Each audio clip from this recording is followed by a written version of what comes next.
Bogotá, una ciudad que parece tranquila bajo su nieblina constante, sus climas bastante particulares, pero que hace más de 70 años sufrió el día más caótico de su historia. Esta es la historia real del 9 de abril de 1948, el Bogotazo, el día en que Bogotá ardió. Póngale cuidado al turulao que suena la marimba a la... No me vengan con hipocresía, que conocemos sus nombres y el pueblo los conoce. Y saben que esas pequeñas minorías se defienden mutuamente por encima de sus ideas para defender sus intereses, en contra de los intereses del pueblo que trabaja, en contra de la clase media y en contra de la clase trabajadora, en contra de los profesionales y en contra de los intelectuales, en contra de los industriales y en contra de los agricultores y de los cafeteros, que no tienen el teléfono de las influencias políticas que funciona igual para las voces de la oligarquía conservadora que para las voces de la oligarquía liberal. En los años 40 Colombia estaba dividida, tensiones políticas, desigualdad, promesas incumplidas. Pues en medio de todo surgió una figura que conectó con la gente común. Jorge Eliezer Gaitán, para muchos representaba esperanza, para otros significaba peligro. La mañana del 9 de abril, Gaitán salió de su oficina en el centro de Bogotá, justamente acá en este lugar. Sale Jorge Eliezer Gaitán caminando de su oficina por la carrera séptima, dirigiéndose a un almuerzo de trabajo.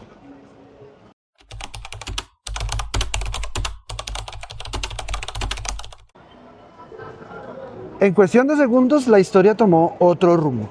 Se escucharon los disparos, no hubo redes sociales, no hubo cadenas de WhatsApp. La noticia se transmitió a gritos. Mataron a Gaitán, era lo que gritaba la gente aquí por la carrera séptima, por donde él iba caminando. Oficinas ya vacías, las ventanas cerradas, rejas abajo, la gente en un caos absoluto corriendo hacia el centro, sin saber qué era lo que estaba sucediendo en ese momento. En cuestión de minutos, la tristeza de la gente se convirtió en rabia y la ciudad literalmente empezó a perder el control. Juan Roa Sierra, el presunto asesino, nació en Bogotá en 1927.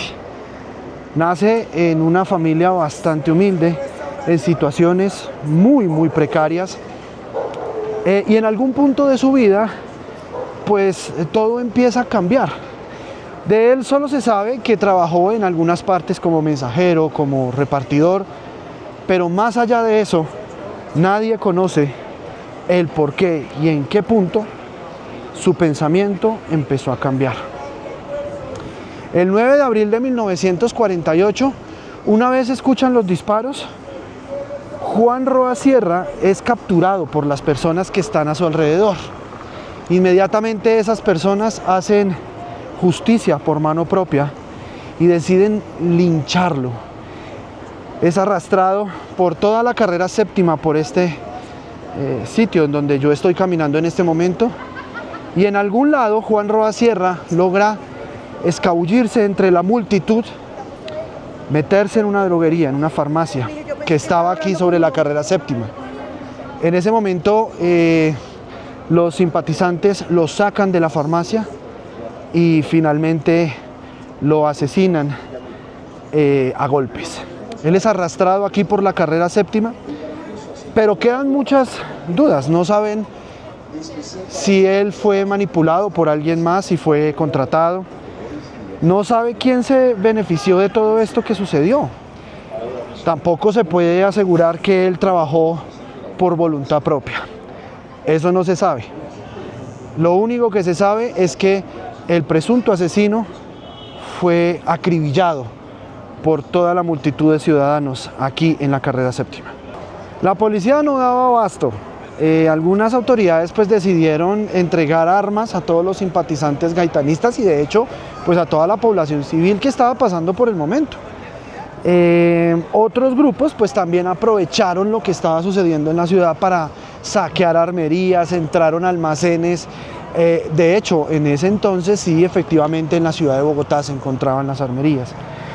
Lo que realmente en ese momento comenzó como una protesta normal, terminó en un combate urbano realmente. Bogotá literalmente se armó y las calles se prendieron completamente en fuego.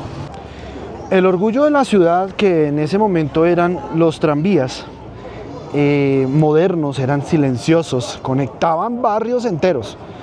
Ese día la gente los detuvo, bajaban los pasajeros y pues de manera muy desafortunada prendieron candela al tranvía. Eso generó que los rieles se doblaran a tal punto en el que pues realmente era muy difícil su recuperación. A partir de ese momento pues nunca volvieron a circular. Con el Bogotazo también murió el tranvía.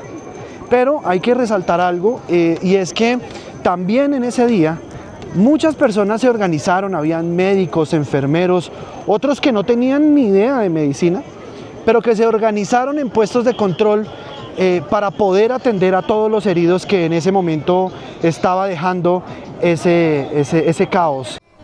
Pueblo liberal de Colombia, la suerte está echada, no debemos de retroceder un solo instante. El gobierno de Ospina Pérez está tambaleando.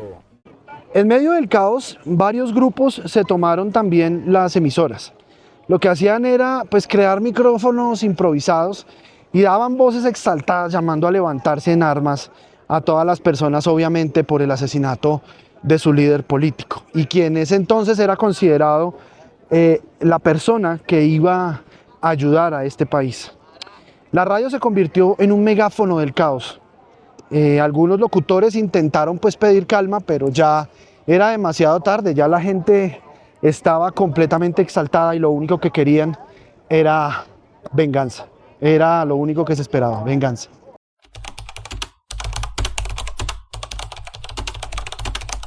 Varias particularidades sucedieron ese 9 de abril de 1948.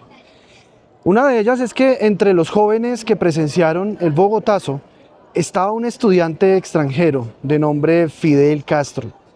Se encontraba en Bogotá para un evento estudiantil. Décadas después contaría cómo corrió por las calles, vio edificios arder y sintió que la ciudad se estaba derrumbando a pocos. No fue protagonista claramente del caos, pero sí fue un testigo directo de aquel día. También quisiera contarles que ese 9 de abril sucedió dentro de todas esas particularidades.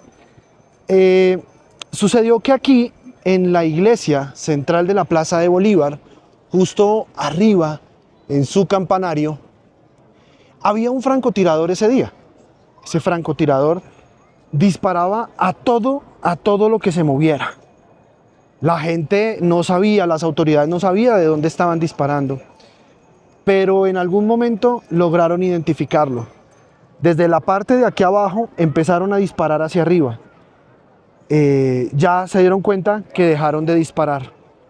Lograron entrar a esta iglesia y cuando subieron al campanario se dieron cuenta que era un niño de 14 años que había tomado un fusil del piso a uno de los soldados que en ese momento había fallecido. Él entró a esta iglesia con su mamá para protegerla del caos. Ellos tenían un pequeño negocio aquí sobre la carrera séptima y fue incendiado. En ese momento él decide correr con su madre aquí a la iglesia y defenderla como pudiera para que nadie le hiciera daño. Las autoridades encuentran el cuerpo de este niño de 14 años y cuando ustedes tengan la oportunidad de venir aquí al centro a recordar la historia, miren hacia arriba el campanario y van a poder ver los agujeros de las balas de fusil que dispararon en las multitudes desde abajo en ese momento.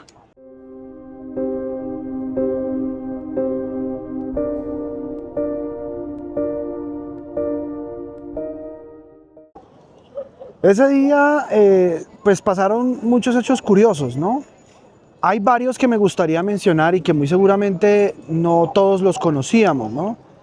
Por ejemplo, hay una historia acerca de un bibliotecario que salvó cientos de libros mientras los saqueos se extendían por el centro. Pues el pequeño grupo de empleados de una biblioteca decidió pues ahí encadenar las puertas desde dentro. Ellos se encerraron adentro de la biblioteca y formaron una barrera humana. Pasaron la noche ahí apagando brasas con baldes, trapos mojados y bueno, ustedes se podrán imaginar, cuando amaneció pues la calle era ceniza, pero todos los libros, registros históricos y colecciones completas seguían intactos. Otro de esos hechos que pocos conocemos es el de la historia de la recogenombres.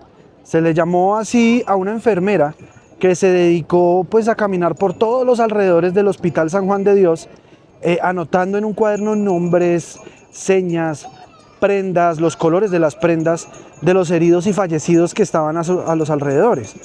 Gracias a esa libreta, que pues obviamente después entregó a las autoridades, decenas de familias lograron identificar a sus familiares que pues en ese caso habían ya fallecido en ese caos. Unido a la recogenombres, pues también hay un hecho muy curioso. Un grupo de estudiantes universitarios encerrados en un apartamento improvisaron un periódico. ¿Sí? Ellos lo hacían con una máquina de escribir y un papel carbón. Escribían partes breves, de pronto calles cerradas, puntos de refugio, las mismas listas de los heridos conocidos.